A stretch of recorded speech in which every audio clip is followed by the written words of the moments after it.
distintas autoridades del sector salud. Vamos a escuchar ahora un balance de la situación hasta el día de hoy. Señoras y señores, muy buenas tardes.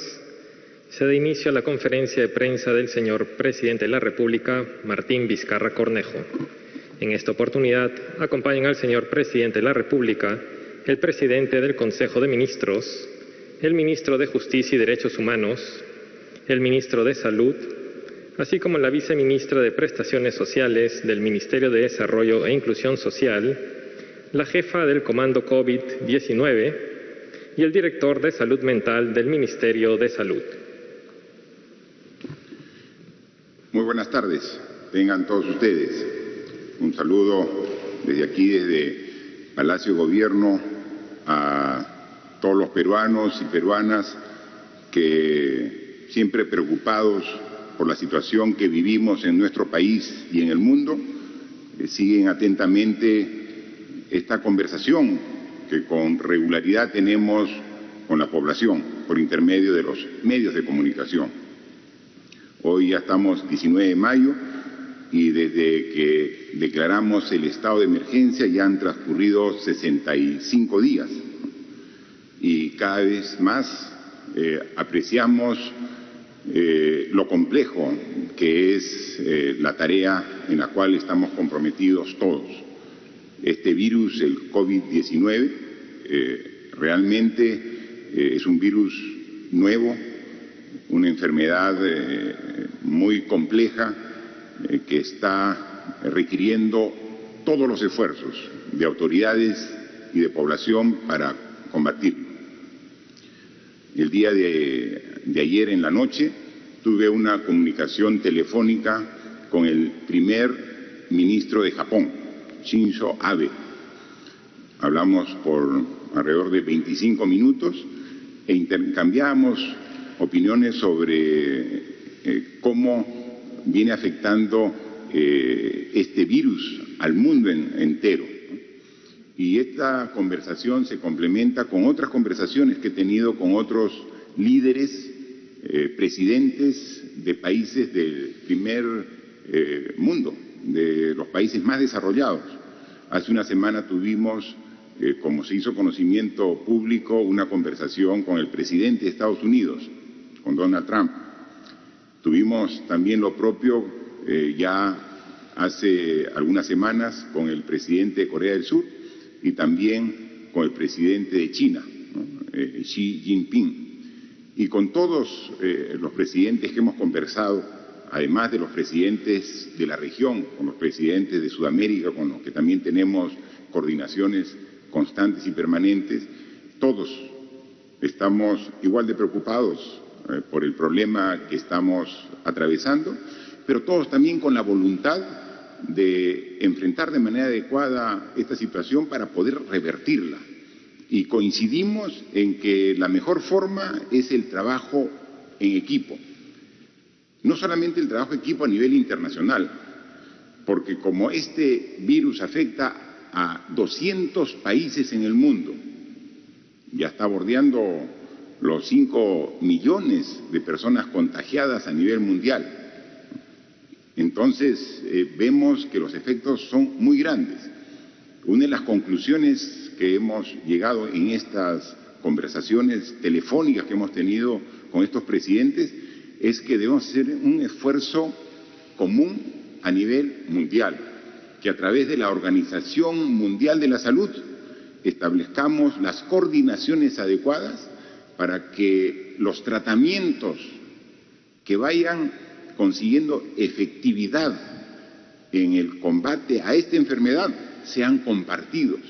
Aquí no puede haber de ninguna manera egoísmo en el contexto internacional. Tiene que haber solidaridad para que los tratamientos sean inmediatamente compartidos.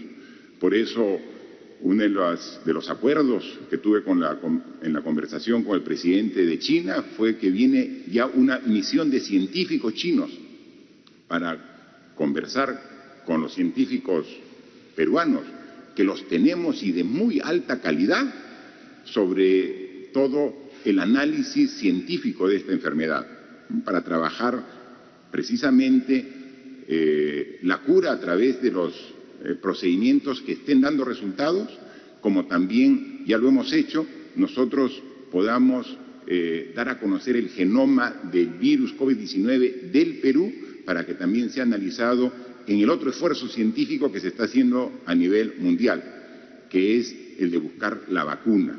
Para ello también, el día de anoche, cuando hablamos con el primer ministro de Japón, ellos están trabajando en ambos sentidos y el ofrecimiento es compartir la información para poderla usar en el momento oportuno con la población de nuestro país y del mundo. Ese es el esfuerzo, es decir, el esfuerzo que tenemos que hacer a nivel global. En la reunión que tuvimos con el presidente, en la conversación que tuvimos con el presidente de Estados Unidos, también fue en los mismos términos, pero también hubo de parte de este presidente un ofrecimiento de apoyo con equipo que requerimos aquí en el Perú.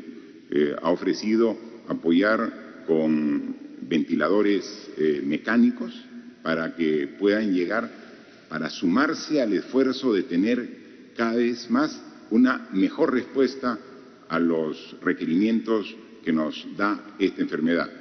En las próximas semanas está llegando este ofrecimiento que ha hecho también el gobierno de Estados Unidos y esperemos que esto se sume a los esfuerzos propios de adquisición que hemos hecho y que han aumentado la capacidad de respuesta que tenemos como país. Pero la reflexión es si el mundo está haciendo un esfuerzo de trabajo en conjunto, porque es la única forma de enfrentar de mejor manera a este virus, tenemos que hacer lo propio al interior del país. Si el mundo se une para enfrentar a esta pandemia, con mayor razón debemos unirnos los peruanos. Y vamos a hacerlo, como lo venimos haciendo desde el primer día. Vamos a continuar con este esfuerzo de unidad, empezando por el gobierno, obviamente, que siempre ha estado monolíticamente unido para combatir este enorme problema. Aprovecho siempre la oportunidad para aclarar falsas noticias que tratan de desinformar a la población. El fin de semana corrió por medios digitales una noticia de que habría un cambio de gabinete, que algunos ministros estarían siendo cambiados. Qué mal de parte de los que generan esa desinformación tratar de transmitir noticias falsas. Y alguien me decía y hacía una reflexión, ¿no?, que el virus, el COVID-19, como lo hemos dicho en muchas oportunidades, se transmite a través de las personas. ¿Cómo se transmite el COVID? De persona a persona. Por eso es que si las personas ponen esfuerzo de no movilizarse, de no acercarse, de no entrar en contacto con otras personas, eliminamos la transmisión del virus COVID-19. También las noticias falsas no se transmiten solas, las transmiten las personas. Entonces hay que hacer el mismo esfuerzo de combatir el COVID, de combatir la desinformación. Cada vez que salimos a conversar, a informar, a comunicarnos con la población, tenemos que ocupar valiosos minutos para aclarar información falsa. La anterior oportunidad tuvimos que aclarar que era mentira de que el presidente estaba mal de salud, recluido en una clínica, tratándose precisamente el tratamiento de la enfermedad, ¿no? Falso, ¿no? Dicho sea de paso, ayer hicimos una verificación de los trabajadores de aquí de Palacio de Gobierno, en el cual pasé también por el control de las pruebas correspondientes y hoy temprano ya me dieron el resultado, que era el resultado esperado de que soy negativo al virus COVID-19, ¿no? Y soy negativo porque, como lo dije en alguna oportunidad, soy muy escrupuloso, como lo es la mayoría de los peruanos, para respetar las indicaciones que el propio gobierno da, ¿no? distancia social, no permitir la aglomeración con las personas, permanente higiene, si se tiene a la mano el alcohol líquido o en gel, pero lo más simple, agua y jabón de manera permanente, limpieza. Y si salimos fuera del domicilio, fuera de la vivienda, usar siempre la mascarilla, pero siempre tratando de evitar salir en lo posible. Y si salimos, manteniendo la distancia necesaria correspondiente de mínimo 1 metro para evitar el contagio. Respetando eso, lo hemos verificado nosotros mismos, no tenemos el virus en nuestro organismo. Pero hay que seguir trabajando y seguimos haciendo día a día. Estamos conscientes de la gravedad de esta enfermedad y no hay tiempo para el descanso. El gabinete en su conjunto trabaja los 7 días de la semana de manera incesante, como lo hacen el personal de salud, a quien siempre le dimos y le damos y le reiteramos las gracias por el gran esfuerzo que está dando, el personal de las Fuerzas Armadas, de la Policía, que también ahí está en la primera línea, trabajadores del INPE, que vemos aquí al ministro de Justicia, trabajadores de los diferentes sectores que están trabajando para poder cumplir con el objetivo que tenemos como país, ¿no? Manifestar que el trabajo, si bien lo dirigimos desde aquí, desde nuestras oficinas en Lima, somos conscientes que debemos llegar a todo el país. Y ese es el esfuerzo que hacemos. Entonces, cuando hablamos de cómo vamos consiguiendo los resultados que vamos alcanzando, es en función de la información que vamos recabando desde el norte hasta el sur del Perú, el centro y el oriente peruano. Todo es un solo país, complejo, diverso, diferente en cada una de las regiones, pero igual les prestamos exactamente la misma atención y dedicación. Y vemos que ya las cifras de contagios en el Perú se acercan a los 100.000 personas. Exactamente tenemos que al día de hoy, la información que nos hace el Ministerio de Salud es que de 979.582 personas que han sido muestreadas, 99.483 han dado positivo. De ellos, 7.526 se encuentran en condición de hospitalizados a lo largo y ancho de todo el país y 883 pacientes están en las unidades de cuidados intensivos. Hoy el equipo del ministro de Salud nos informaba que tenemos un poco más de 10.000 camas de hospitalización actualmente, de las cuales 7.500 están ocupadas. En consecuencia, tenemos cerca de 3.000 camas disponibles de hospitalización.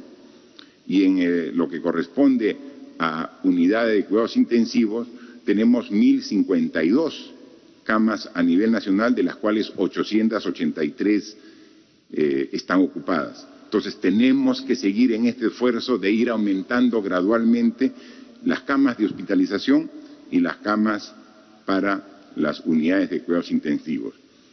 Y entonces es necesario explicar y dar a conocer el esfuerzo que estamos haciendo como país por muestrear cada vez más peruanos y peruanas.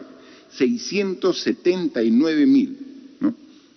¿Qué representa esa cantidad? Yo quisiera mostrarles un cuadro para hacer un análisis comparativo con los países vecinos de la región. Si vamos al cuadro, vamos a poder apreciar que esta gráfica, yo me voy a parar para poder mostrar exactamente dónde nos encontramos y cuál es la curva que representa al Perú. Miren ustedes, aquí tengo un puntero. Miren, al 8-10 de abril pueden apreciar que Perú, Chile, Colombia, Argentina, Ecuador y Uruguay teníamos más o menos la misma cantidad de pruebas, menos de 100.000. Estábamos por el orden de entre los 20.000 y 60.000 pruebas, todos los países que estamos haciendo referencia, que son países similares de la región, ¿no? Teníamos esa cantidad. Ahí decidimos con el ministro de Salud de que con esa evaluación que hacíamos a los ciudadanos no íbamos a tener la información real necesaria para poder combatir la enfermedad, que teníamos que ser mucho más ambiciosos.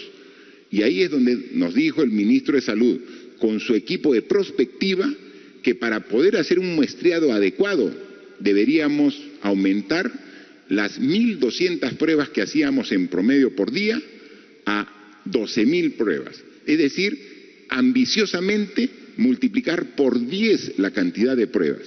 Y ahí miren cómo el Perú, que estaba en este nivel, cómo comenzó a subir la cantidad de pruebas y dónde nos encontramos. Ya estamos llegando a las 700.000 pruebas, 679.000 exactamente. Miren, comparen con el resto de países. Por ejemplo, Colombia y Argentina son dos países que tienen mayor población que el Perú y sin embargo la cantidad de pruebas que han hecho es más o menos la tercera parte que ha hecho el Perú. Este esfuerzo de realizar pruebas de manera así intensa nos permite sincerar la información, nos permite dar información más real para poder directamente llegar a las personas que están siendo infectadas y poder hacerles el tratamiento correspondiente y poder evitar que los contagios continúen de manera indefinida.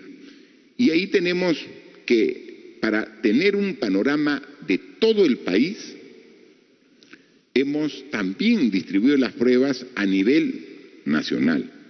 Tenemos un cuadro que puede ser claro para que se vea el esfuerzo que estamos haciendo a nivel nacional.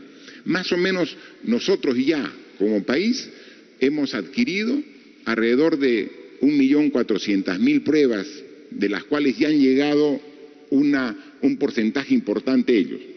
Pero hemos distribuido 422.000 pruebas a todas las regiones del país para que complementariamente al muestreo que hace el Ministerio de Salud, es salud que tiene pruebas, también los gobiernos regionales están haciendo el trabajo y el esfuerzo de determinar el nivel de contagio que se tiene en cada una de las regiones.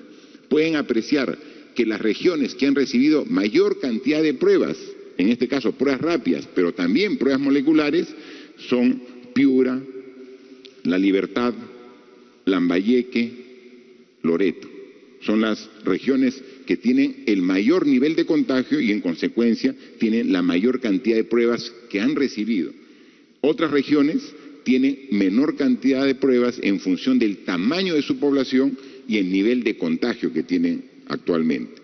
Y de esa forma es que venimos trabajando a nivel de todo el país. Y por ello es que los ministros, encabezados por el Premier, están viajando de manera constante y permanente a todas las regiones del país.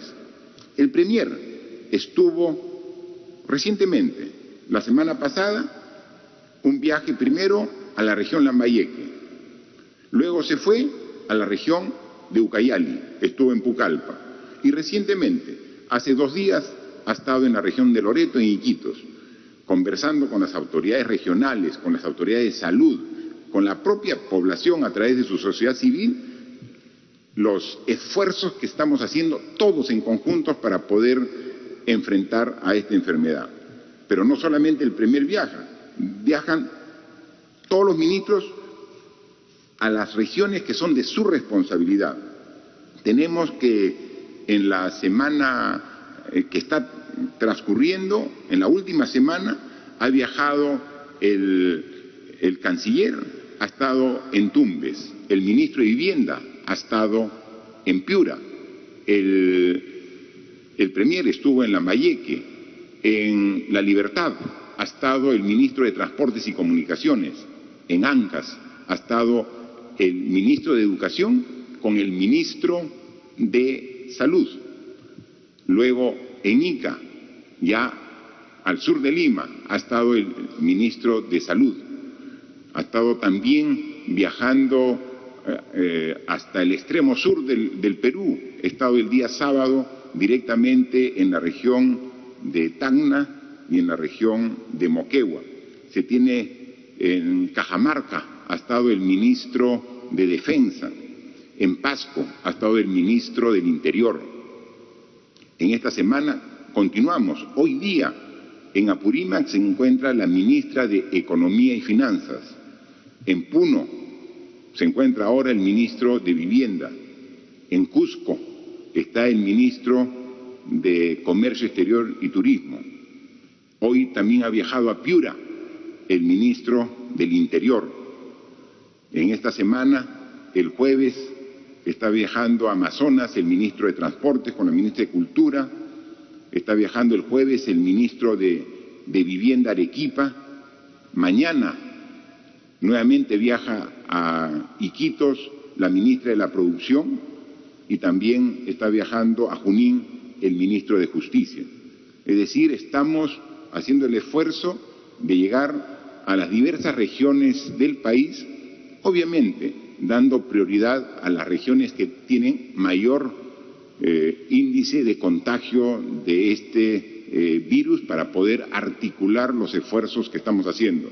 Los ministros no viajan solos, van con un equipo de trabajo del Ministerio de Salud, van llevando también equipamiento, implementos, pruebas para que las regiones puedan tener la capacidad de respuestas que se requiere en esta situación tan difícil para todos los peruanos. Hay que manifestar que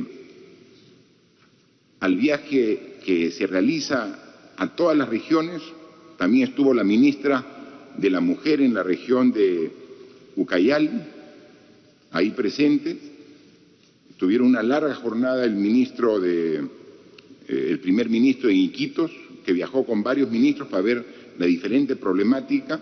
Se ve que el gran esfuerzo que se está haciendo en Iquitos está logrando poquito a poquito mejorar la situación tan delicada que estaba sufriendo esta región de nuestra Amazonía, afectada de manera severa por el COVID-19.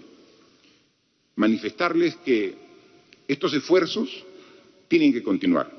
No podemos nosotros de ninguna manera disminuir el esfuerzo que estamos haciendo. No podemos nunca, ante una enfermedad tan compleja y tan grave, tener alguna actitud triunfalista. Tenemos que seguir trabajando con el mismo esfuerzo e ímpetu que lo hicimos desde el primer día. Identificamos que los problemas se estaban dando en las zonas de contagio más concentradas, que eran los mercados. Y lo dijimos, vamos a trabajar directamente en los mercados con los municipios para revertir esta situación. Y ahí se comienzan a ver los resultados. Pero para poder actuar teníamos que evaluar. Y hemos evaluado los mercados, y aquí yo les muestro solamente algunos de los mercados que han sido evaluados para que vean la diversidad de resultados. Aquí pueden ver nuevamente en el gráfico de los mercados que hemos evaluado, por ejemplo, los mercados que tienen más del 50% de sus comerciantes con la infección del COVID-19 en su organismo. Ahí pueden ver desde resultados que nos han arrojado 86% de comerciantes positivos, como en el mercado de frutas, aquí en La Victoria, en Lima. Vemos cómo en Villa María del Triunfo tenemos resultados de 61% de positividad, o en Villa El Salvador, en Mercado Plaza Villa Sur, 52%, o en Mercado Las Capullanas, en Piura, resultado 51% de positividad. Esto tiene que cambiar. Si no disminuimos el nivel de contagio en los mercados, no vamos a poder disminuir la infección de esta enfermedad. Vemos que estos son una muestra de mercados que tienen más del 50% de positividad. Tenemos también algunos otros mercados que tienen una positividad entre 31 y 50%, ¿no? Vemos aquí en Los Olivos, 49%, vemos por ejemplo en Comas, La Victoria, Independencia, por el orden del 41, 47%, vemos que Mercado La Hermelinda en Trujillo se evaluó a 200 personas y el 40% estaban contaminados con el virus COVID-19. Vemos en Lambayeque, el Mercado Modelo, 34% de personas que estaban infectadas con el COVID, ¿no? Entonces vemos que ahí entre 30. Pero también hemos visto que en unas regiones la concentración, la positividad que se ha encontrado son menores al 30%, ¿no? Vemos que en Paita, en el Mercado Las Mercedes, hay un 25% de positividad, o tenemos en Lambayeque el Mercado Mochoqueque, que tiene 19% de contagio, en Chimbote el Mercado La Perla, 12%, en Pasco, el Mercado de Graciano Rixe, 11%, en Huancayo, el Mercado Mayorista, tiene 9%, y quien sí se lleva todo el reconocimiento es el Mercado Modelo Grau en Tacna, que se hizo una evaluación de 175 comerciantes que laboran en este mercado en la región del extremo sur del Perú, en Tacna, y el nivel de contagio de sus comerciantes era 0%. 0%. Entonces esto da garantía que todas las personas que van a adquirir sus productos, sus alimentos a este mercado pueden tener la plena confianza que van con seguridad. Obviamente no se pueden confiar, pero tienen la información de que los comerciantes están cumpliendo todas las normas que se han dado para poder evitar el contagio, y tenemos a ese extremo. Entonces vemos mercados que tienen comerciantes con más del 80% de contagio, y tenemos el otro extremo. Entonces, eso nos hace ver que sí se puede actuar de manera correcta, que sí podemos trabajar y eliminar el contagio. Sí es posible. Algunas regiones lo están demostrando, que con responsabilidad, con esfuerzo, con dedicación, puede tenerse resultados satisfactorios, que es lo que encontramos en una serie de mercados en diversas regiones del país. Así como hablamos de los mercados, un tema que es relevante y que quisiera tratar en unos minutos es el tema de la norma que permitía a los niños y adolescentes hasta los 14 años poder salir por algunos minutos de su vivienda acompañado de un adulto. Esta norma, como todas las decisiones que tomamos, son discutidas. Y es lógico que se discutan, estamos en una emergencia. Entonces, si los niños se quedan por más de 60 días dentro de la casa, hay gente que reclama. Si se les permite salir, hay gente que lo observa. Entonces tenemos que ser muy responsables. Y eso tratamos de hacer en cada una de las decisiones que tomamos. Hoy nos acompaña aquí como parte del equipo del Ministerio de Salud el doctor Yuri Cutipé, que es el director ejecutivo de salud mental del Ministerio de Salud. Yo quisiera que él nos dé unas palabras sobre cuál es lo que se espera con esta norma que se ha dado y qué cuidados debemos tener para que permitir esta salida, que es beneficiosa para los niños, que bajo la evaluación propia de los adultos que los cuidan, que son generalmente los padres, puede hacerse con el cuidado correspondiente. Yo pediría, por favor, al doctor Cutipé que nos dé unas palabras al respecto en su condición de especialista, por favor.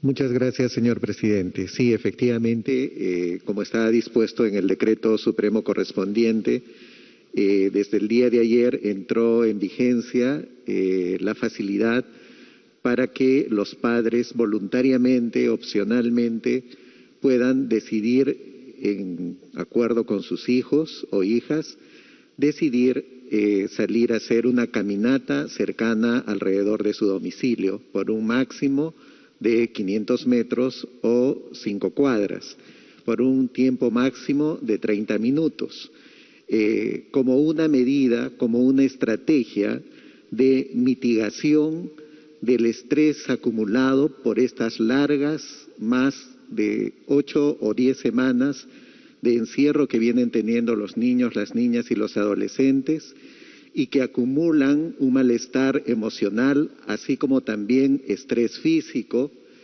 con riesgos inclusive para su salud en general.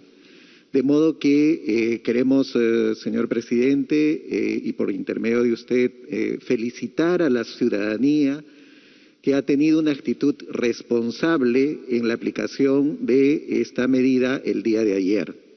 La actitud de los padres ha sido una actitud muy prudente, tanto de quienes no sacaron a sus hijos a esta caminata, como de aquellos que sí se permitieron esta caminata a sus hijos durante 30 minutos.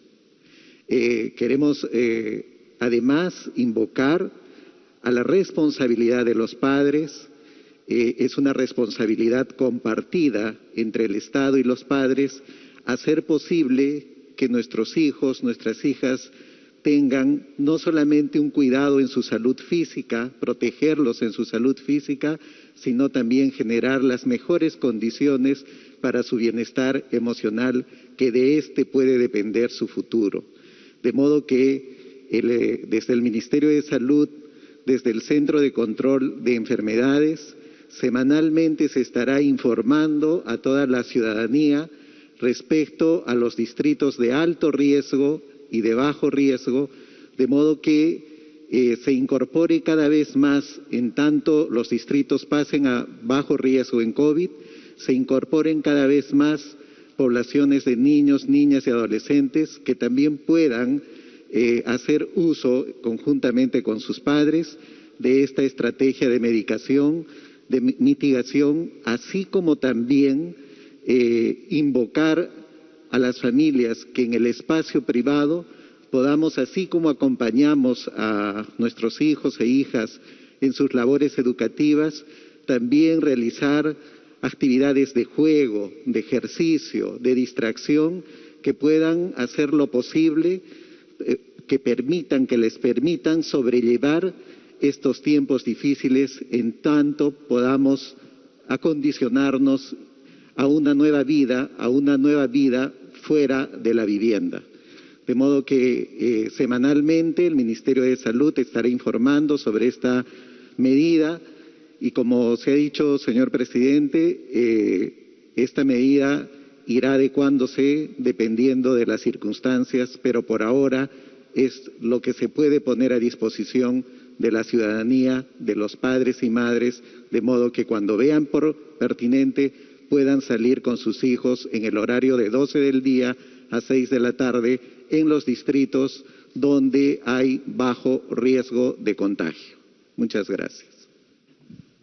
Como bien nos hacía recuerdo el doctor Cutipé, especialista en el tema, finalmente lo que se permite con esta norma es la posibilidad que los padres de familia puedan acompañar a sus hijos a un paseo muy corto para que puedan atender algún problema que puedan estar pasando sus hijos, hijas.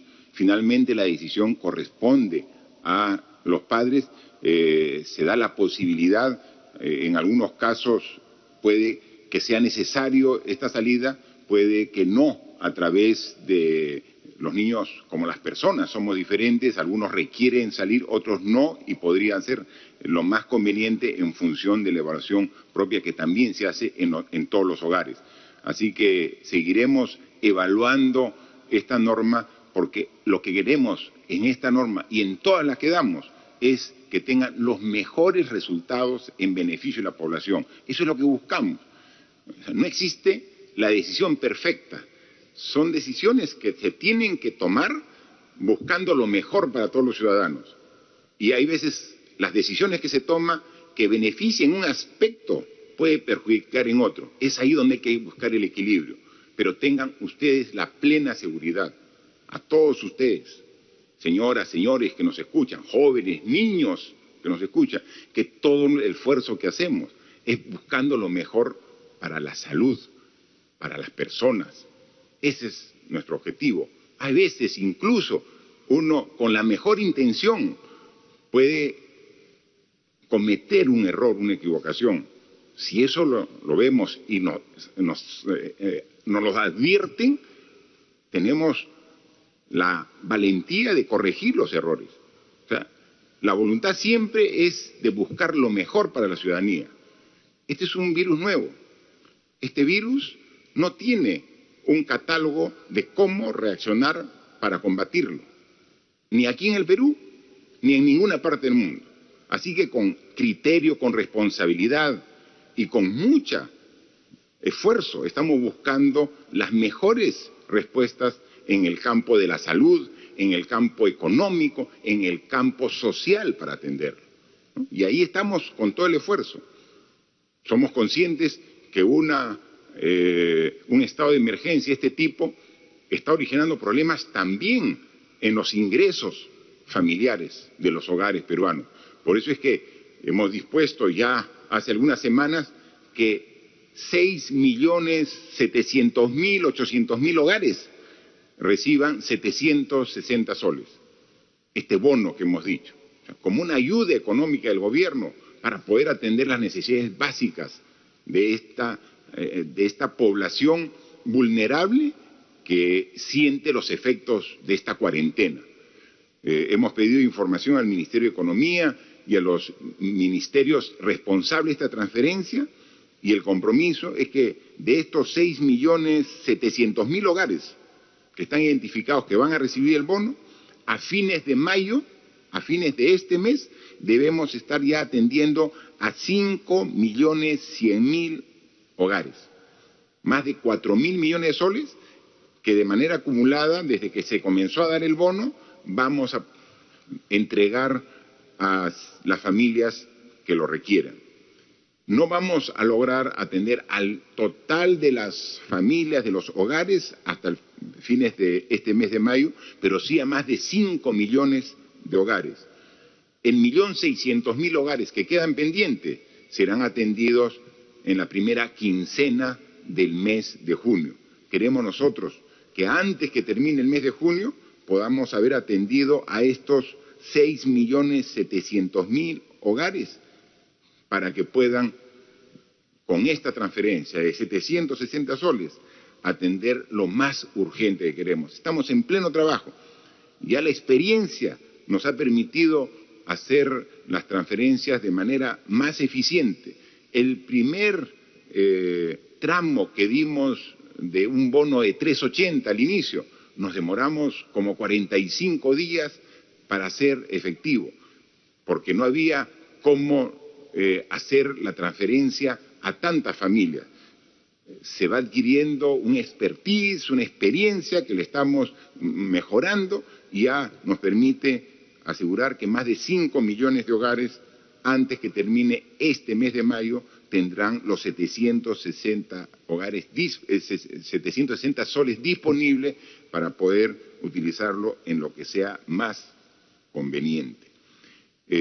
Un tema también importante comentar es sobre algunas medidas y decisiones que está tomando el Congreso de la República. Se comentó sobre el gran problema que se tiene en los penales, en los centros de reclusión, en las cárceles que hay en el Perú.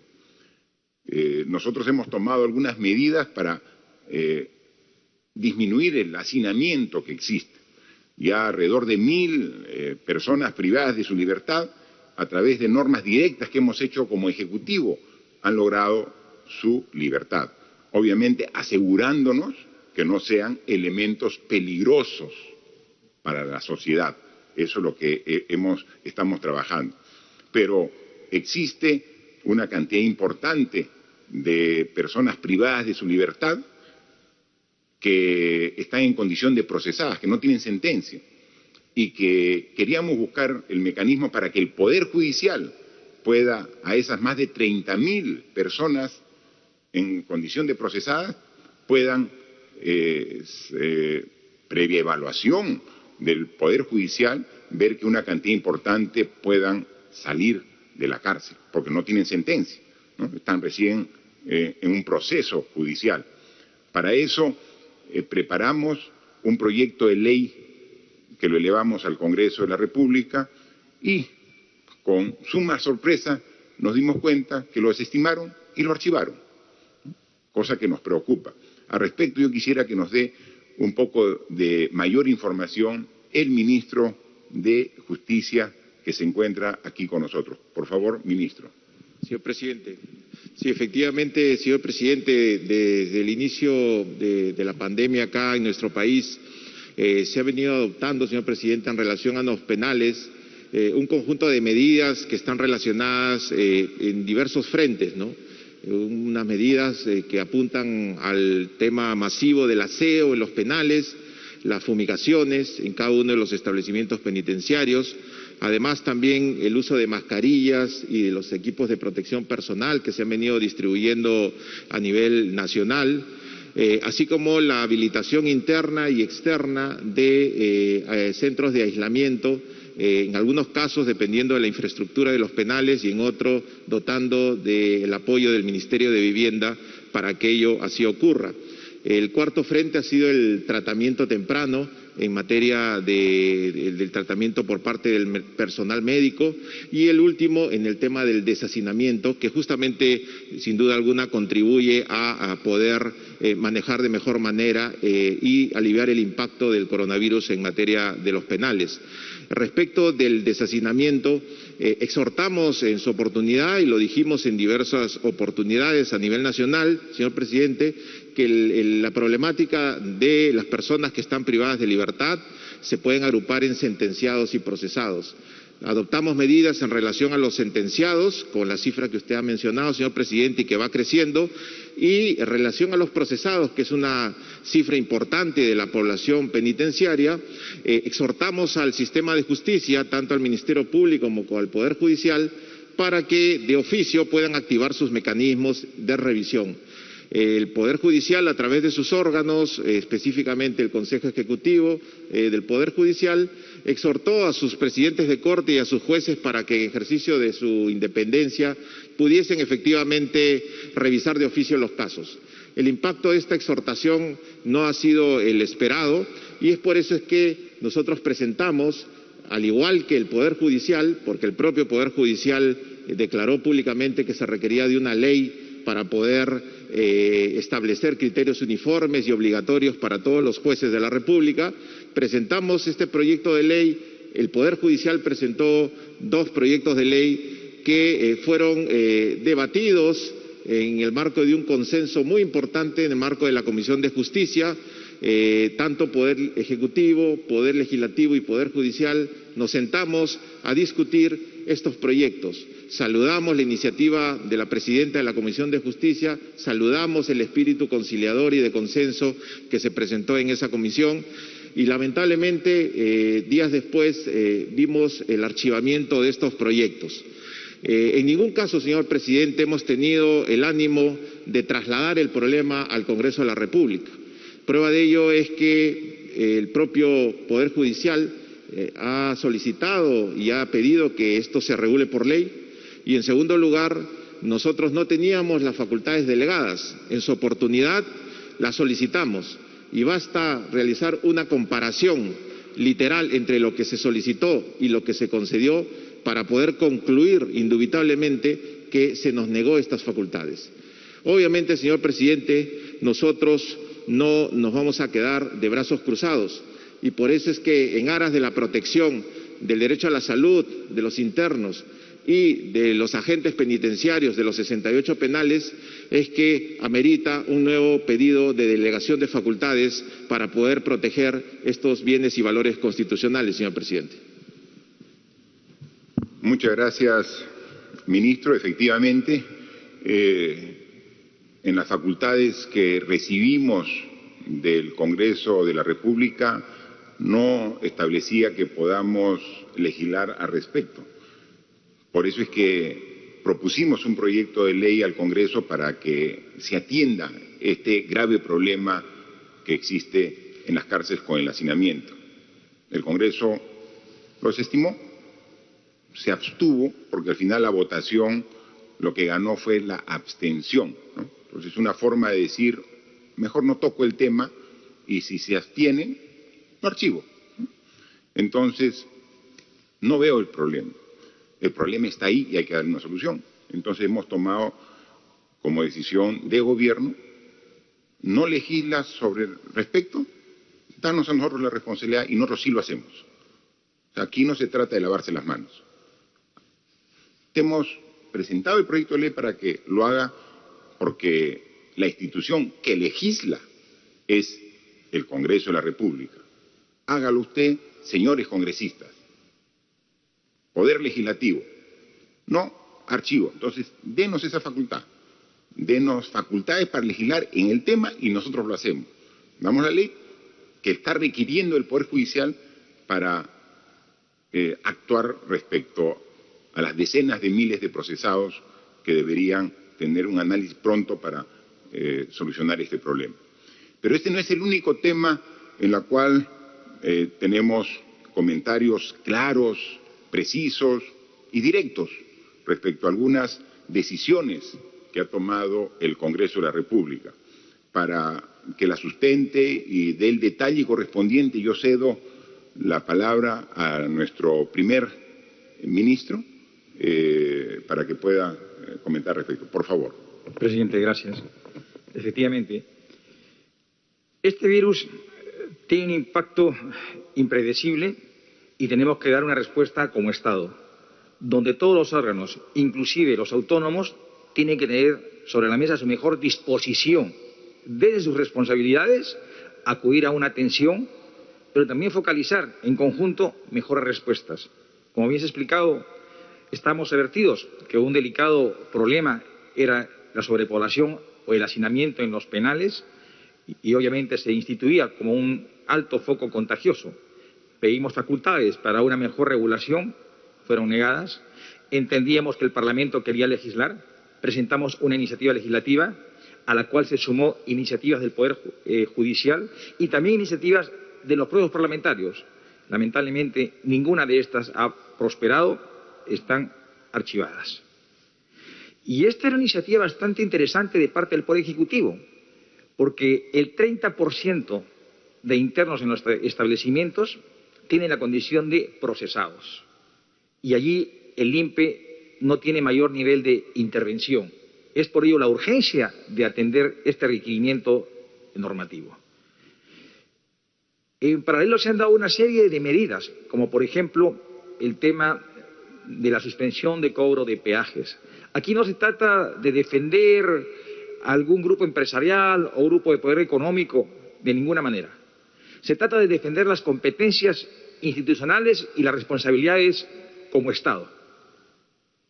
Habíamos advertido oportunamente a través de la presentación del ministro de Transportes y de la ministra de Economía en el seno del Congreso que estas normas contravenían de manera manifiesta la Constitución del Estado, pero con dos impactos mayores, que éramos pasibles como Estado de ser demandados ante árbitros internacionales, en este caso el CIADI.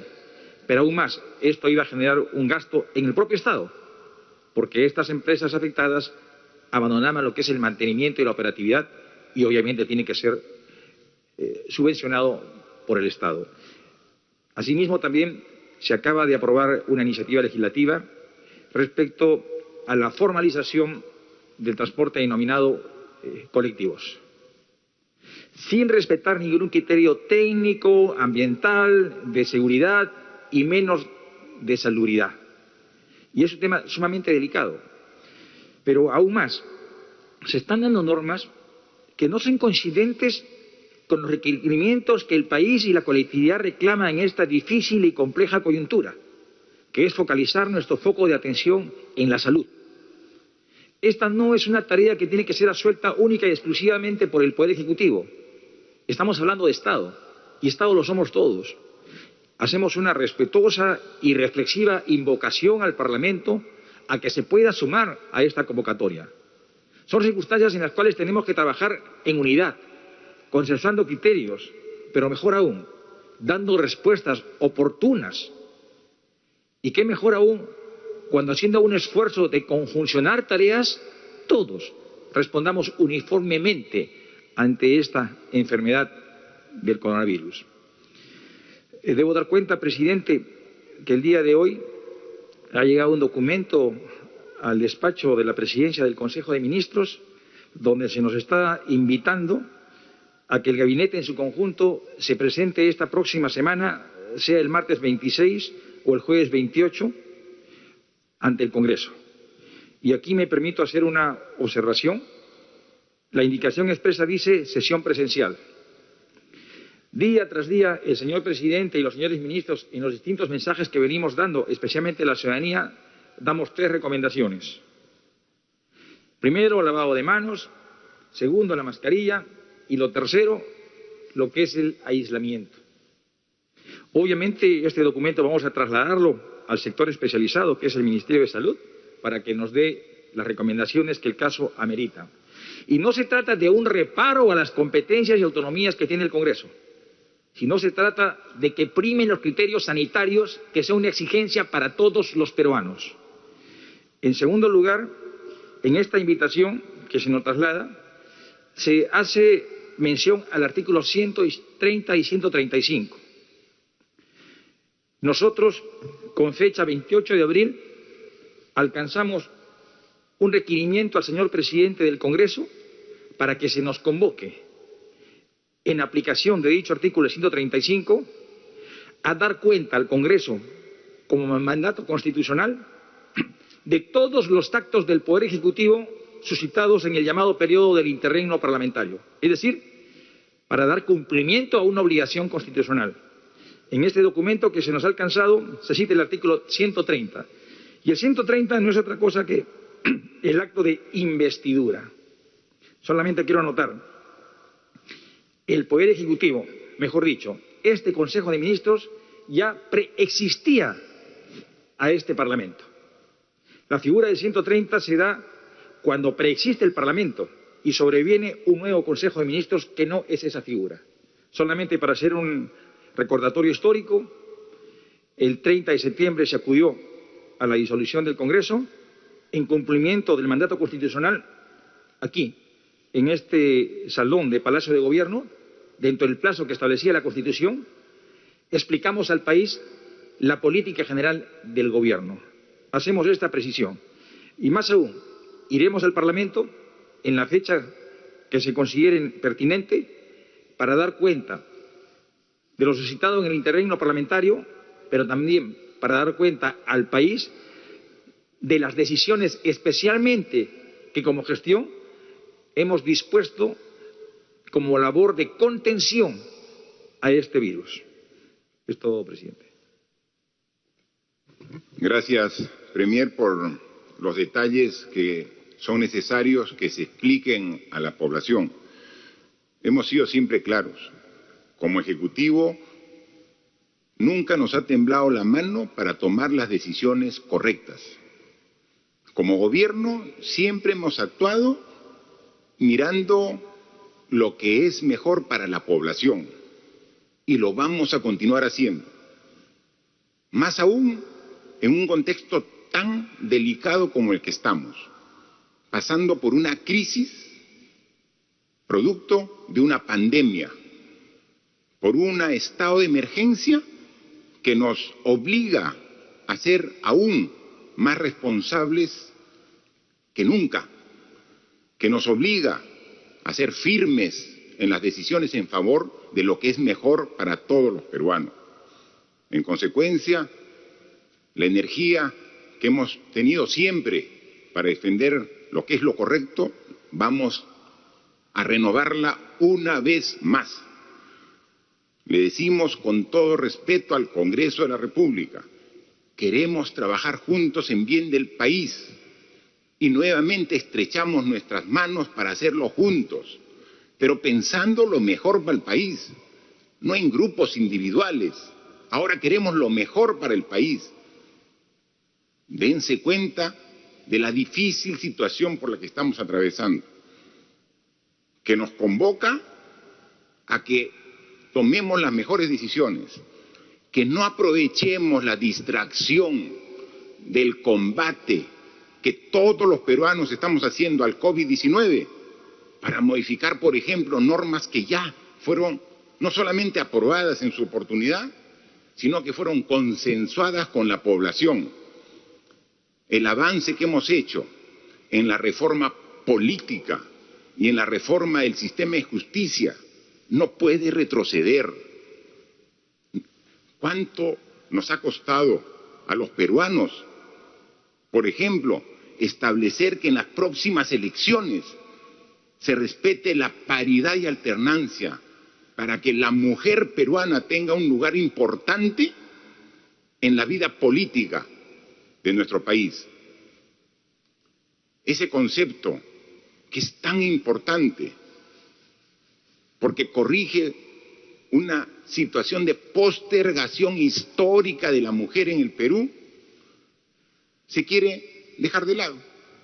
Nuevamente se está discutiendo en el Congreso para decir que paridad y alternancia para que puedan incorporarse mujeres al quehacer político del país se vea más adelante.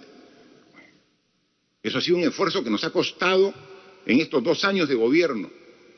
Para dejarlo de lado, vamos a defender los avances en la reforma política y los avances en la reforma del sistema de justicia. No vamos a dejar que la distracción del esfuerzo de todos, justo por combatir a esta enfermedad, den lugar a cambios sorpresivos que van en contra de lo que es una democracia moderna, un país moderno como el que queremos para todos los peruanos.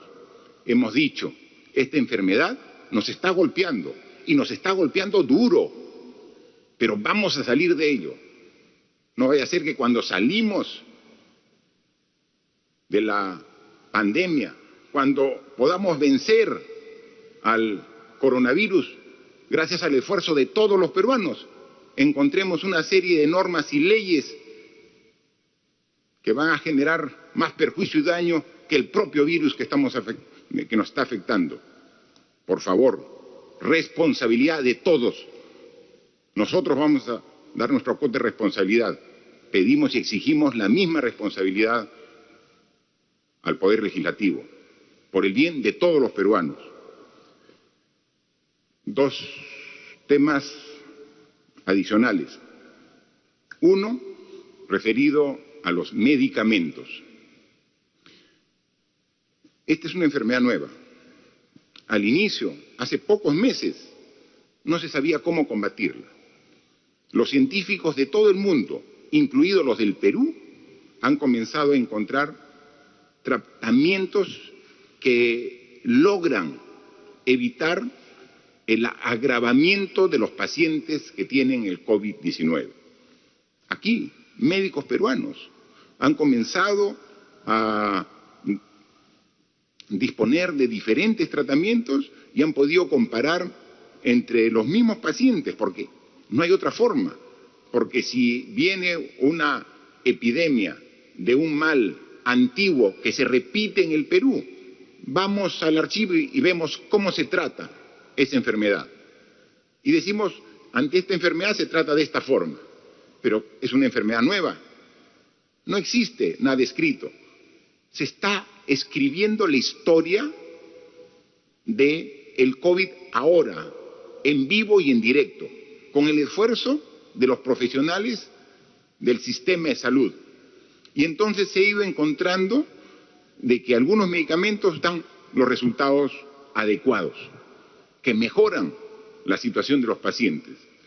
Pero desde que comienzan a aplicarse, inmediatamente un mal que suele siempre ocurrir. Comienzan a acapararse, comienzan a especular y comienzan a subir de precio los medicamentos. Es decir, siempre queriendo algunos empresarios aprovecharse de la desgracia del país por la que estamos pasando. Y eso no podemos permitirlo. Hemos, a través del Ministerio de Salud, incorporado los medicamentos que están establecidos como tratamiento para esta enfermedad dentro del listado de medicamentos genéricos que deben ser de obligación, que como genéricos estén en la lista de productos de las farmacias del país. Y estamos encargando que se haga una fiscalización para que estén dispuestos para la venta al público. Y de esta manera podamos nosotros asegurar de que estos medicamentos puedan llegar. Vamos a tener que hacer la fiscalización correspondiente. Además del agregado de los medicamentos en el listado como medicamentos genéricos, tiene que haber la fiscalización para que estén presentes, porque la norma, la ley que dimos el año pasado sobre medicamentos genéricos tiene sanción y penalidad para las farmacias que no cumplan con esta obligación. Se estará publicando en breve esta resolución ministerial de salud, donde incorporan estos medicamentos que se ha visto que funcionan para combatir el COVID-19, pero en su condición de medicamentos genéricos. Pero no es lo único.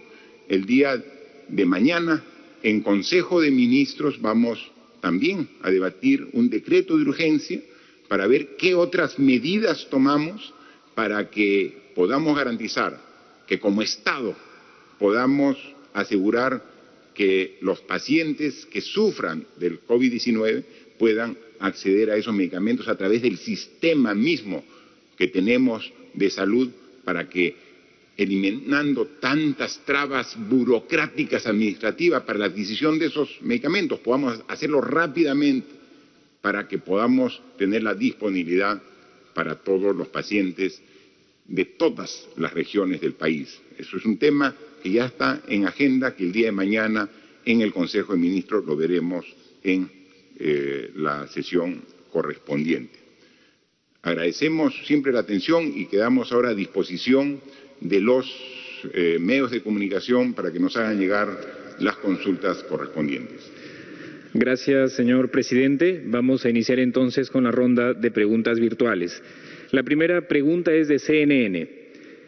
El doctor Jesús Velarde, presidente de la Sociedad de Médicos Intensivistas, ha señalado en medios que ya no se está admitiendo en UCI a pacientes adultos mayores y que se está comenzando a elegir a aquellos que tienen más posibilidades. Es decir, que estamos en la temida etapa de selección, de decidir quién vive y quién muere. ¿Cuál es la respuesta del gobierno a esta afirmación? Yo pediría, aprovechando que está aquí presente la doctora Pilar Macetti, que es la jefa nacional del Comando COVID-19, que articula la respuesta de salud ante esta enfermedad, que nos pueda responder esta interrogante. Por favor, doctora. Gracias, señor presidente. Como parte de las funciones del Comando Operativo COVID-19 está la parte que tiene que ver con la hospitalización. Tiene que ser claro para todo el mundo que no es parte de las estrategias de gobierno, no es parte de las estrategias de nuestro Ministerio de Salud y, por supuesto, tampoco del Comando COVID, el que se tenga que decidir el acceso a un equipo por edad. Creo que en ninguno de nuestros marcos normativos esto figura. Igualmente, todos los que trabajamos en salud tenemos un código de ética y de ontología que regula nuestras decisiones. Dentro de esto no se encuentra discriminación por género, no se encuentra discriminación por edad, por grupo étnico o cualquier otro factor. Cualquier decisión que se toma en salud respecto a una atención con medicamentos, algún procedimiento, algún acceso a un equipo, acceso a cirugía, siempre pasa por el respeto a la voluntad de la familia y a la voluntad del paciente. Y si en algún momento se llega a una decisión tan difícil como la mencionada, que no es este el momento, definitivamente tenemos una serie de mecanismos para poder asumir ese tipo de decisiones que pasa inclusive por una junta médica. Todo esto está regulado por nuestro colegio médico y el comité de ética y de deontología que nos regula a todos nosotros. No estamos en ese momento. Muchas gracias, doctora. Por favor. La siguiente pregunta es del periódico digital WIC, que refiere en la primera parte de su interrogante también a la consulta que hizo CNN acerca de la situación en la que los médicos tienen que elegir qué pacientes ingresan a UCI y cuáles no. Y también consultan por qué no se crean cercos en los distritos con mayor contagio para impedir que el virus se traslade a las jurisdicciones con menor número de casos, como ya lo han pedido varios especialistas. ¿Es verdad que a la fecha muchos efectivos policiales están pidiendo su baja por miedo a contagiarse? Por favor, ministro de Salud, Víctor, puede contestar esta interrogante que también coincide con la anterior, pero que tiene otro tema complementario. Gracias, señor presidente. Buenas tardes. Para ratificar lo dicho por la doctora Mazzetti, en el sentido de que no es política de nuestro ministerio y de nuestro gobierno hacer discriminación alguna para el acceso a los servicios de salud y menos para el ejercicio de nuestro derecho a un servicio de calidad. En segundo lugar, en relación con el control poblacional como estrategia para reducir el impacto de la epidemia, nuestro enfoque es ciertamente distinto, es habilitar con información en tiempo real a los decisores, sean estos nacionales, regionales o locales, con respecto al nivel de riesgo que se encuentran en cada una de sus localidades por la diseminación o por la forma en que se está diseminando el virus. Esa es la razón por la cual nosotros hemos sido muy intensivos en el uso de pruebas de laboratorio y el mapeo en todas las regiones del país y en todos los distritos que tienen esta información. Con ella no solamente pueden tomar decisiones los gobernadores, los alcaldes, las autoridades nacionales, sino también la propia ciudadanía en relación a cómo pueden identificar aquellos lugares en donde es mayor o menor el riesgo al contagio. Bien, gracias, ministro. Solamente yo respondo la parte final de la pregunta de este periódico digital, que dice, ¿es verdad que efectivos policiales están pidiendo su baja? De ninguna manera. Justo he consultado con el ministro del Interior, muy por el contrario. Tenemos la característica de una Policía Nacional y unas Fuerzas Armadas comprometidas con su país, con la moral al tope, siguiendo, como estamos haciendo nosotros, este combate contra este enemigo, este virus COVID-19, con toda la fuerza, renovando energías de manera permanente. Recuerden ustedes que en algún momento para completar la cantidad de efectivos que requería el ejército peruano, convocó a reservistas y tenía una previsión de que se incorporen 10.000 reservistas y se presentaron en el plazo que se estableció no solo 10.000, sino 16.000 reservistas. Ese es el peruano, comprometido con su país, y cuando sabe que la patria lo llama, ahí está presente. Lo propio es con la Policía Nacional. Incluso se está recibiendo comunicaciones de solicitudes de incorporación al servicio de la policía, muy por el contrario de pedido de baja. Así que no se equivoquen, los peruanos todos estamos en primera línea y estamos dispuestos a combatir hasta que ganemos esta batalla como nos hemos propuesto todos juntos. La siguiente pregunta es del programa Al Rojo Vivo de Radio Activa de Cañete. De la región Lima Provincias, Cañete es la provincia con la mayor cantidad de infectados por COVID-19. ¿Qué le falta al gobierno central para emitir la norma que permita dar funcionamiento al Hospital Regional de Cañete? ¿Qué falta para intervenir los mercados de San Vicente, Mala e Imperial y se realicen las pruebas moleculares a sus comerciantes? ¿Y a quién corresponde que al personal por terceros del Hospital Resola no les paguen hasta hoy? A ver también, por favor, si colabora con la respuesta el ministro de Salud. En relación con la infraestructura en Cañete, nosotros estuvimos de visita en esa localidad la semana pasada y al igual que muchos otros establecimientos hospitalarios, se encuentran en alguna fase de su culminación. Muchos de ellos se encuentran en litigios o en arbitrajes. Esperamos esta semana, como lo ha anunciado el señor presidente, poder dar una norma que nos permita utilizar infraestructura que está lista para ser utilizada o puesta en operación y que estos litigios o estos arbitrajes no impidan que podamos desplegar la mayor cantidad de nuestros recursos en beneficio de nuestra población, cuál es el caso de Cañete.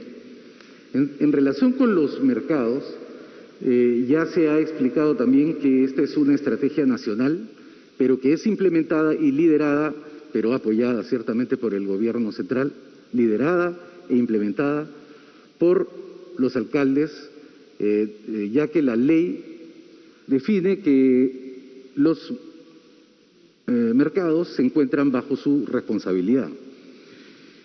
Y nosotros no solamente asistimos técnicamente, sino dotamos de las pruebas necesarias para identificar el grado de riesgo que se encuentran esos establecimientos. En tercer lugar, en relación con los terceros, hemos dado ya las normas para que se eliminen los contratos de terceros en todos los hospitales, se cancelen las deudas, se trasladen a estos trabajadores de distinto nivel de desarrollo profesional a un contrato mejor, que es el CAS COVID. Se han dado las normas para establecer lo mismo. Son las autoridades locales, en este caso el director de salud a nivel local, que tiene que hacer las modificaciones presupuestarias para poder utilizar los recursos que se encuentran en la región y hacer que la ley se cumpla. Gracias, ministro.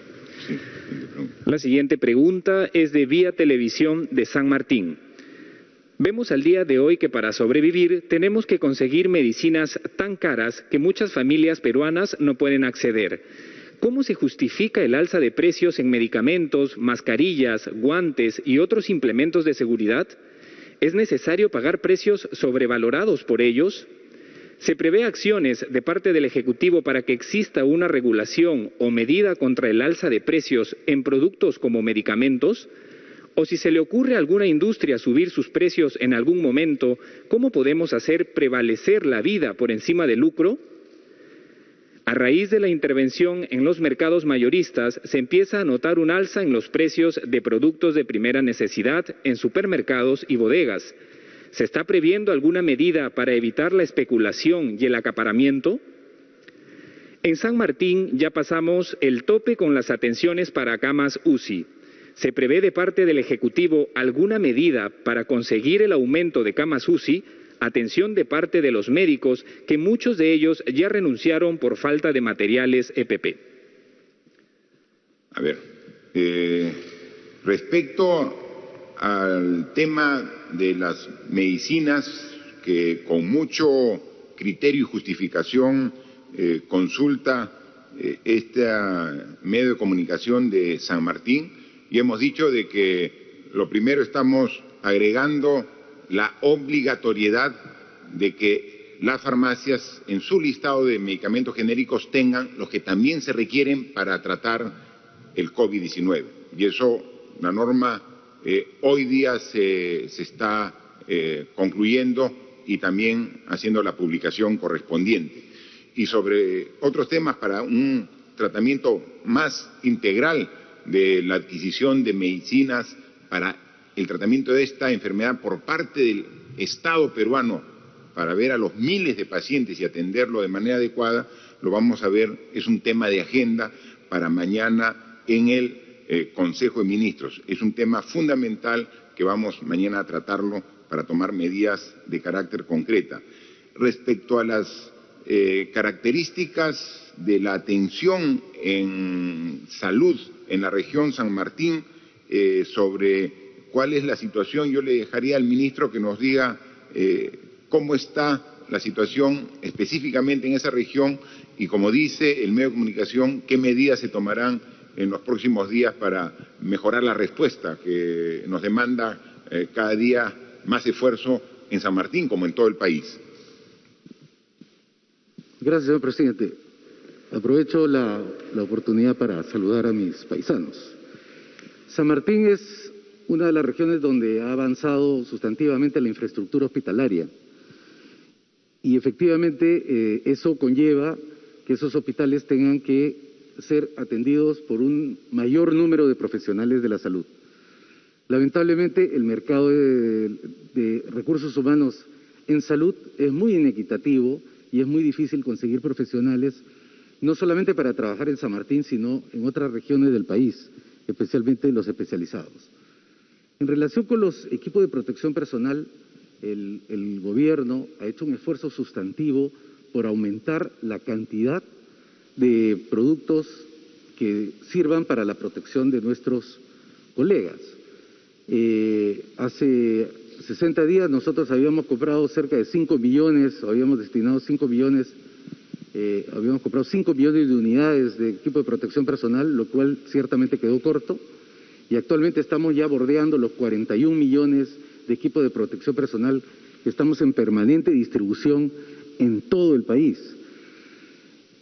Apelamos también a que los gobiernos regionales puedan apoyarnos en la gestión propiamente de estos equipos, ya que son muy escasos en el mercado, especialmente los que sirven para la mayor protección de nuestros clínicos en las unidades de cuidados intensivos. No solamente la gestión, sino la protección de los mismos para que no sean sustraídos de donde están localizados y así puedan servir para su propósito.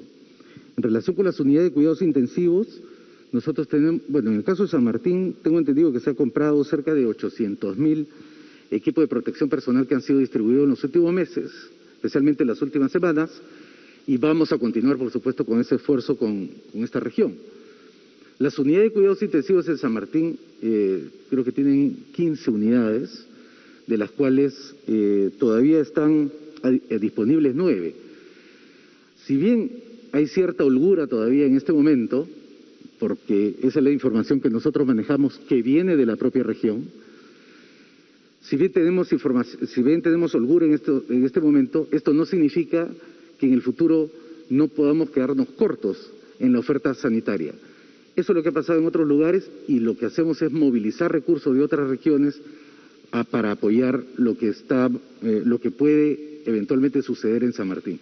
Lo hemos hecho en Tumbes, lo hemos hecho en Lambayeque, lo estamos haciendo en la propia Lima, en Lima provincias, en otros lugares donde estamos movilizando recursos humanos, equipamiento y otros recursos para poder apoyar la gestión regional.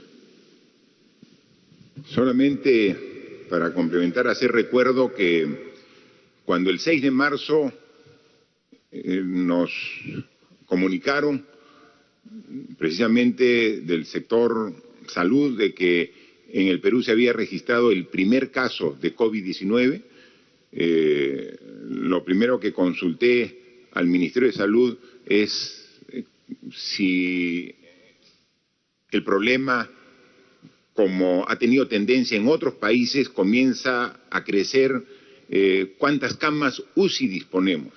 Y ahí fue que la respuesta me dijeron que 100, ¿no? Y ese fue nuestro piso. Comenzamos a trabajar con 100 camas UCI. Cuando a los 10 días inicia el estado de emergencia, porque vimos que el contagio se estaba dando de manera muy rápida en nuestro país, hicimos un ajuste buscando toda la posibilidad de camas que teníamos para que sean UCI, pero para atender a pacientes del COVID-19.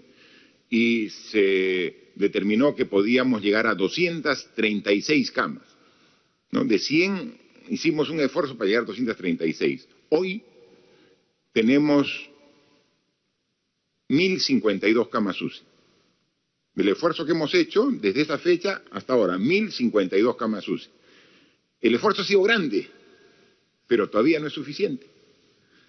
Ahora nuestra meta, y eso es lo que estamos pidiendo al ministro, al comando, tenemos que ir al siguiente objetivo: llegar a tener, lo primero, 1.500 camas UCI, ¿no?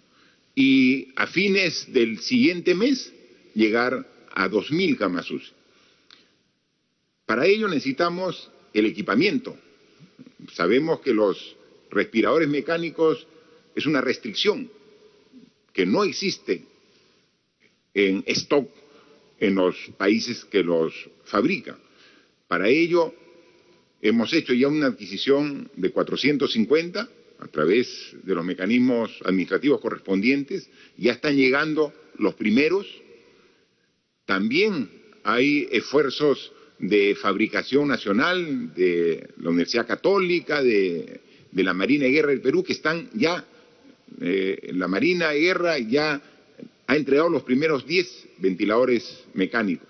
Entonces tenemos ello, y más el esfuerzo de coordinación que hemos hecho a través de estas comunicaciones telefónicas que hemos tenido con estos presidentes de estas potencias mundiales como países. Tenemos la tranquilidad que sí vamos a llegar a esos 1.500 en las próximas 2 semanas, ¿no?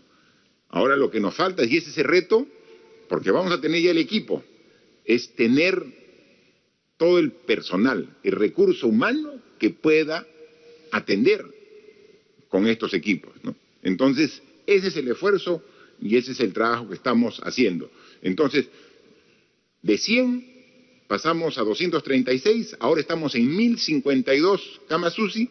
El próximo objetivo es tener 1.500 en las próximas 2 semanas, 1.500, y de ahí a fines del próximo mes tener 2.000 camas UCI para atender a todos los pacientes que, muy a pesar del esfuerzo que hagamos, lleguen a agravar su situación y lleguen a la sala de cuidados intensivos de los hospitales.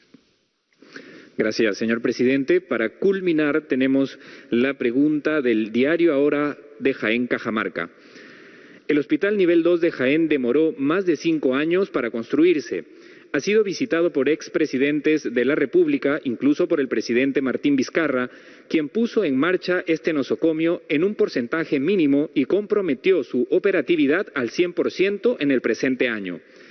En esta emergencia, siendo de referencia nororiental, tanto para Amazonas, Cajamarca y zona norandina de Lambayeque, ¿por qué no se destina el presupuesto total requerido para su completo funcionamiento, debido a que carece de equipamiento completo, recursos humanos y voluntad para que pueda estar al servicio de 500.000 de ciudadanos del nororiente del país en su completa capacidad? Sí, efectivamente. Yo hasta en 2 oportunidades he visitado el hospital de Jaén y efectivamente asumí un compromiso con el gobernador regional, con el alcalde de Jaén y con su población de que en este año 2020 el hospital de Jaén debería estar operando al 100%. Como todo construcción e infraestructura nueva, comenzó a operar de manera gradual y progresiva. Justo hace una semana, algunos días, el gobernador regional de Cajamarca, Mesías Guevara, nos ha hecho llegar un requerimiento de presupuesto precisamente para que pueda operar de manera integral el hospital regional, el hospital de Jaén, que como bien lo ha dicho el medio de comunicación, no solamente atiende a la población de Jaén, sino tiene un área de llegada mucho más amplia, ¿no? Así que ya hemos coordinado con la ministra de Economía y Finanzas para asignar los recursos requeridos por el gobierno regional de Cajamarca para que pueda trabajar de manera integral, atendiendo ahora a los pacientes COVID, pero después atendiendo a todos los requerimientos de salud de esta gran región de Cajamarca. Para concluir, ya después de haber respondido a las preguntas de los 5 medios de comunicación que se han hecho presente, manifestar un concepto. Llevamos 65 días en este estado de emergencia. Y la pregunta que hacemos, ¿cuánto tiempo más? Y es la respuesta obvia que ustedes mismos las conocen. La población es sumamente consciente y responsable y sabe que hay acciones que hemos tomado que deben continuar. Son acciones de carácter individual y colectivo. No estamos esperando una fecha determinada para decir que las medidas de protección personal terminan, ¿no? Es decir, el lavado de manos con agua y con jabón de manera permanente, el uso de alcohol o producto desinfectante permanente, no va a acabar mañana, pasado ni el próximo mes, tiene que ser continuo. El uso de la mascarilla, ¿no? Que la usamos todos cuando tenemos que salir. Esta mascarilla tenemos que usarla de manera permanente cuando salgamos de nuestra vivienda, cuando salgamos al trabajo, cuando salgamos al mercado, cuando salgamos al banco, tenemos que usarla y usarla bien cuando salgamos. Esta es una barrera al virus. Si lo tenemos, no sale, se queda en la mascarilla. Si no lo tenemos, no ingresa, se queda en la mascarilla, es fundamental. Pero adicionalmente la distancia mínima de 1 metro con las personas, a los costados, adelante, atrás. Si es un poquito más, mejor. Lo mínimo es 1 metro. Y entonces, esas nuevas características de comportamiento que todos hemos incorporado a nuestra forma de actuar. No lo teníamos hace 3 meses. ¿Quién en el Perú usaba mascarillas cuando salía de su vivienda? Nadie. ¿Quién en el Perú mantenía esta distancia? Muy por el contrario, nos gustaba estar pegados a las personas que queremos, abrazar, besar, estrechar la mano. Pero ahora, como es un virus muy contagioso, tenemos que estar a la distancia y tenemos que respetar. ¿Y esto es hasta el fin de semana? No, eso va a continuar, porque tenemos que combatir esta enfermedad hasta que la derrotamos. Y así va a ser. Pero también hay restricciones de carácter colectivo. Las que hemos hablado son las restricciones de carácter individual, es decir, comportamiento individual. Continúa. Yo estoy seguro que todos vamos a respetarlo. Pero hay restricciones sociales, colectivas. El dictado de clases para los alumnos en los colegios, para los alumnos en la universidad.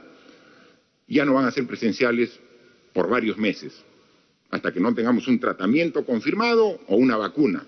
Vamos por varios meses. Entonces, no es que el fin de semana, no, esto es continuo. El funcionamiento de restaurante, el funcionamiento de espectáculos deportivos, el tener lleno un coliseo, un estadio, Eso ya no puede ser, también, por lo menos un mediano plazo. Entonces, también se ha visto, y hablando con los gobernadores regionales, hablando también con los miembros de las fuerzas del orden, el ministro del Interior, el ministro de Defensa, ¿no? Entonces, se tiene que mantener el orden en horas de la noche, donde si no controlamos a través de una restricción de movilidad en horas de la noche, podemos generar focos de contagio, porque es ahí que se podría permitir aglomeraciones, y entonces tiene que haber una restricción que continúe. Entonces, lo que tenemos que ver es qué medidas podemos ir ajustando de manera secuencial para poco a poco ir recobrando una aparente nueva normalidad. Porque hemos dicho que tenemos que aprender a transitar hacia una nueva convivencia. Entonces no existe el día en que se diga se levanta la restricción y todo como antes del 15 de marzo. Eso no existe. Entonces, a lo largo de los días y las semanas, lo que sí tenemos que hacer responsablemente, pensando en lo mejor para usted, es qué ajustes se van haciendo. Y eso lo vamos a hacer siempre con la asistencia profesional de las personas responsables, de los profesionales, de los expertos, a los que siempre acudimos, escuchamos, de todas las ramas, de la ciencia, de todo tipo, que tienen siempre recomendaciones muy adecuadas para actuar en estas circunstancias. Así que seguimos trabajando, seguimos así, mostrándonos ante ustedes con la verdad y con la transparencia que tiene la obligación de respetar una autoridad que se debe a su pueblo. ¿Los momentos son difíciles? Por supuesto que sí. ¿Son complejos? También. Pero la fortaleza nos va a permitir seguir trabajando para que las cifras que hemos dado, las malas, las mejoremos y las buenas las consolidemos. ¿Lo vamos a lograr? Sí lo vamos a lograr. Con más esfuerzo, con más unidad y con más responsabilidad de todos los peruanos. Muchas gracias. La exhortación entonces de parte del presidente de la República al pueblo peruano a no bajar la guardia, seguir con las medidas de protección a nivel nacional. Continuamos con la programación habitual de TV Perú.